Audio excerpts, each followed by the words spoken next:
राम मंदिर से डर लग रहा है या फिर राम राज से डर लग रहा है? क्योंकि बीजेपी सरकार में ट्रिपल तलाक, धारा 370 और राम मंदिर समेत देश के 3 बड़े विवादित मुद्दे हल हो चुके हैं और अब बारी कॉमन सिविल कोड की है, यानी कि अगला ये कहा जा रहा है कि 2021 तक कॉमन सिविल कोड है। और अब बारी जनसंख्या नियंत्रण कानून की भी क्या आगे आएगी?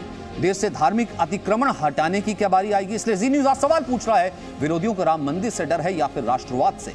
राम मंदिर भारत में राम राज्य का मॉडल है, तो क्या राम राज्य से भी किसी को डर लग सकता है? और राम मंदिर से धार्मिक अतिक्रमण से क्या आजादी मिलेगी? और राम मंदिर से भारत के क्या अच्छे दिन आने वाले हैं? हमारे साथ तमाम मेहमान मौजूद हैं जो कि इस वक्त यहाँ पर इसी परिसर में मौजूद हैं। लेकिन सबसे पहले मैं आपको ले चलता हूँ, बीजेपी के वरिष्ठ नेता और सांसद सुब्रमण्यम स्वामी हमारे साथ मौजूद हैं। स्वामी जी, बहुत बहुत स्वागत है आप सभी का, आपका। और इस वक्त क्योंकि वापस आना हुआ इस मंदिर से, आज आपसे मुलाकात हो रही है पहली बार, क्योंकि अब से पहले आपसे अयोध्या से मुलाकात हुई थी, वहाँ से जुड़ रहे थे।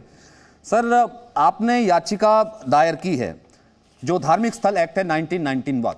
बहुत से लोग इसे कह रहे हैं कि यह धार्मिक अतिक्रमण से आजादी के लिए एक याचिका है। लोग अभी से इसको लेकर के डरने लगे, क्या कारण है सर इसके पीछे? अब वो तो एक कानून है या एक विधि है जो पार्लियामेंट ने पास किया।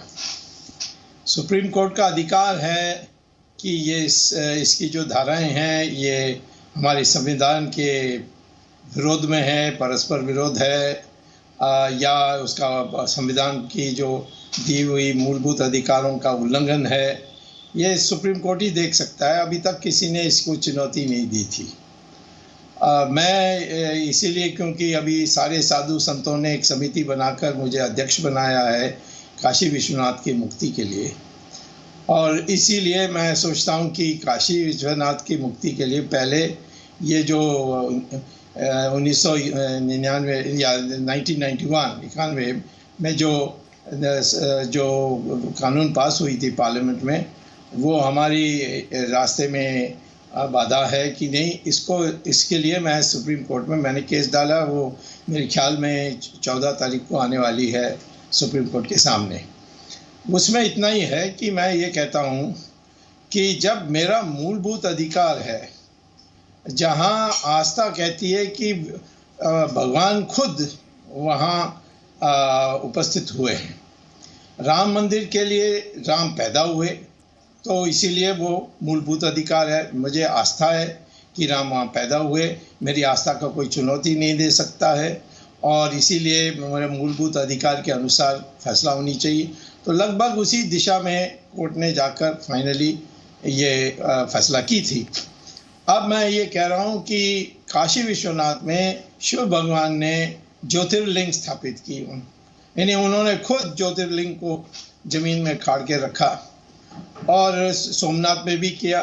तो इन 12 जगहों में जो किया है उसमें ये जो काशी विश्वनाथ जो है, इसको जानबूझकर औरंगजेब की फतवा पर इसको तोड़ा गया, और ऐसा तोड़ा कि एक हिस्सा मंदिर को भी जोड़कर उन्होंने मस्जिद बनाई है, जो आप देख सकते हैं। और इसमें कोई संदेह नहीं है कि पहले वहाँ मंदिर था नहीं था, वहाँ किसने तोड़ा, कब तोड़ा। ये जो राम जन्मभूमि में विवाद थी वो नहीं है, क्योंकि ये लिखी हुई फरमान जो है औरंगजेब का वो प्राप्त है। तो इसीलिए मैं ये कहता हूँ कि मस्जिद तो कहीं भी बन सकती है, और नमाज तो कहीं भी पढ़ी जा सकती है, सड़कों में पढ़ी जा सकती है, रेलवे प्लेटफॉर्म में पढ़ी जा सकती है, आपके ड्राइंग रूम में पढ़ी जा सकती है।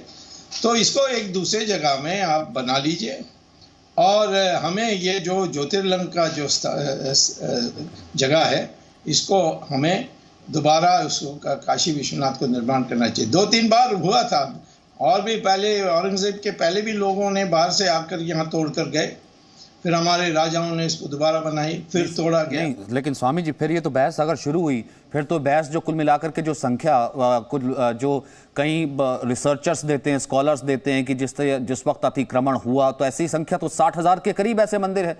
फिर तो ये संख्या कभी खत्म नहीं होगी। तभी तो शायद ये 1991 वाला कि 47 के बाद स्टेटस को रखा जाए, सिर्फ अयोध्या को छोड़ के यह कानून लाया गया होगा ना। किसी को इससे डर लगता होगा कि ये बहस ना छिड़ जाए। आप जो सुन लीजिए, आप भयभीत मत हुइए। मैं तो कहता हूं कि मूलभूत अधिकार, जब भगवान ने खुद वहां उपस्थित होकर मंदिर के लिए एक स्थापना के लिए कारण दिया, जैसे राम पैदा हुए या कृष्णा पैदा हुए या शिव भगवान ने ज्योतिर्लिंग भेजे। और कोई ऐसा जगह नहीं है हमारे देश में, यही 3 है। थोड़े गए तो 7,000 नहीं 40,000, मेरे पास पूरा लिस्ट है। लेकिन ये 3 छोड़ दें तो बाकी किसी का हम सवाल ही नहीं उठाएंगे। ये तो फैसला हुई है आरएसएस की, विश्व हिंदू परिषद की, सबकी, और हम इस पर वचनबद्ध हैं। तो मैं आपको कहता हूं कि काशी विश्वनाथ छोड़ दो, मथुरा के जन्मभूमि छोड़ दो, और उसके बाद इसमें ये सारा बंद हो जाएगा। इसके बाद कोई मस्जिद को छू नहीं सकता है। और सुप्रीम कोर्ट ने देखा मस्जिद तो सिर्फ नमाज पढ़ने की जगह है, ये अनिवार्य नहीं है इस्लामिक धर्म का। ये तो सुप्रीम कोर्ट ने कहा, इसको तो किसी ने बदला नहीं। ये चैलेंज हुई थी इस बार, तो 5 जजेस ने बैठकर अशोक भूषण ने जजमेंट दी है कि हाँ बात तो सही है कि मस्जिद जो है वो अनिवार्य नहीं है इस्लाम के लिए। जब अनिवार्य नहीं है तो इसमें हटाने की क्या बात है? और जब ये सबको पता है कि जबरदस्ती खून खराबे के बाद ये मस्जिद बनाई गई थी। स्वामी जी, लेकिन अब अगर हम इसे बात की जाए कि अभी तो सिर्फ राम मंदिर के भूमि पूजन की, जो कि न्यायिक तरीके से, लोकतांत्रिक तरीके से जिसका निर्माण हो रहा है, उसकी बात हुई है, तो देखिए कितना सेकुलरिज्म खतरे में आ गया। और वैसे ने कहा मस्जिद थी, मस्जिद ही रहेगी। खौफ की राजनीति शुरू होगी कि आगे पता नहीं क्या कॉमन सिविल कोड आ जाएगा, जनसंख्या नियंत्रण आ जाएगा।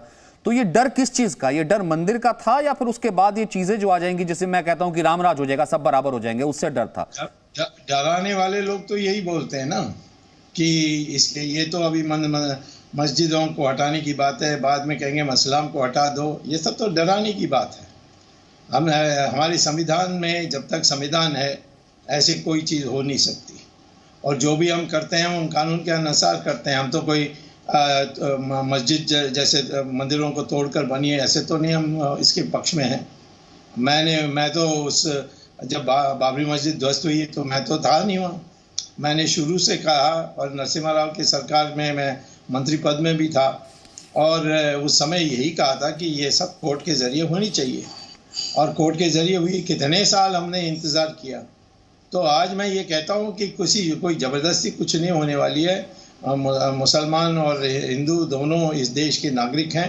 संविधान उनको बराबर दर्जा देती है।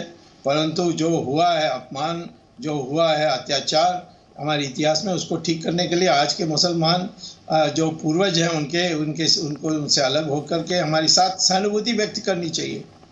इसके जगह में डराना, अपने नेतृत्व के लिए कुछ भी बोल देना, ये तो मेरे साथ डिबेट करें कि ये हम जो कर रहे हैं अवैध है।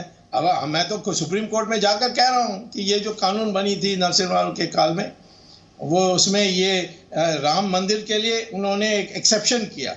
मैं कहता हूँ 3 का एक्सेप्शन करना चाहिए था, बस इतना ही फर्क है। वो कानून जो रहेगी उसको रद्द करने के लिए मैं नहीं कह रहा हूँ। मैं सिर्फ कह रहा हूँ कि 1 की एग्जेम्पशन देने की जगह में 3 की दीजिए और फिर मामला खत्म। बहुत बहुत शुक्रिया सुब्रमण्यम स्वामी के साथ वक्त